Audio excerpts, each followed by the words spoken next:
The film begins in the year 1462, a time of brutal wars across Europe. In the dark mountains of Transylvania, a Romanian knight named Vlad Dracula goes to war to defend his land, while his bride Elizabeta waits for him in the castle. Dracula wins the battle, but before he returns, Elizabeta receives false news that he was killed in the war. Heartbroken, she jumps from the castle into the river and dies. When Dracula comes back and sees her dead, he is devastated. The priests tell him that because she took her own life, her soul will go to hell. Furious and broken, Dracula turns against God, stabs the cross in the chapel, and curses heaven itself. From the cross, blood begins to flow, and in his rage Vlad Dracula drinks it. After drinking the blood, Vlad Dracula becomes an immortal vampire, cursed to live forever after losing his beloved Elizabeta. Centuries pass, and the story moves to 1897. A young lawyer named Jonathan Harker works at a real estate office in London. One day his boss tells him he must travel to Transylvania to meet an important client, Count Dracula, who is buying several properties in London. Previously, another solicitor named Renfield had visited Dracula for the same work, but he returned completely mentally unstable and was placed in an asylum. Now Jonathan is sent in his place, unknowingly walking straight toward the dark castle of Dracula. The road through the Transylvanian mountains becomes narrower as the carriage moves deeper into the forest.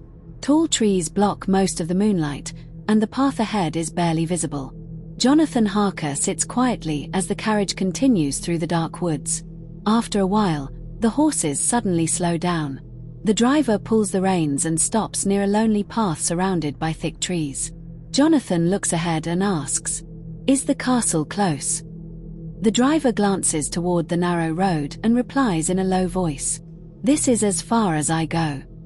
Jonathan frowns slightly. "Why?" The driver raises his hand and points toward the path disappearing into the forest. "That road leads to the castle of Count Dracula." Jonathan steps inside the castle. The heavy doors close behind him with a deep echo. Inside, the hall is huge and dimly lit by a few candles. The walls are old stone, and the air feels cold. Count Dracula politely takes Jonathan's bag and leads him further inside. "Please, come in. You must be tired after such a long journey," Dracula says calmly.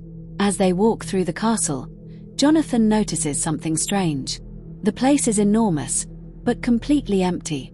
No servants, no voices, only their footsteps echoing in the halls. They reach a dining table where food is already prepared for Jonathan. Dracula sits across from him, watching quietly while Jonathan eats. But Dracula himself touches nothing. He doesn't eat. He doesn't drink. He only speaks about the business deal and the houses he plans to buy in London.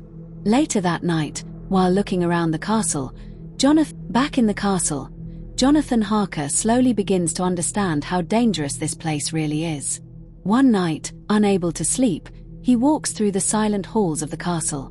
Most of the doors are locked, but eventually he finds a room that seems empty. The room looks abandoned, covered in dust, but Jonathan decides to rest there for a while. As he sits on the bed, the room suddenly becomes very quiet. Then he hears a soft whisper. 3 strange women slowly appear from the shadows. One of the women leans closer toward his neck. Just as she is about to bite him, a powerful voice suddenly echoes through the room. "How dare you touch him? This man belongs to me." It is Count Dracula. The women immediately step back.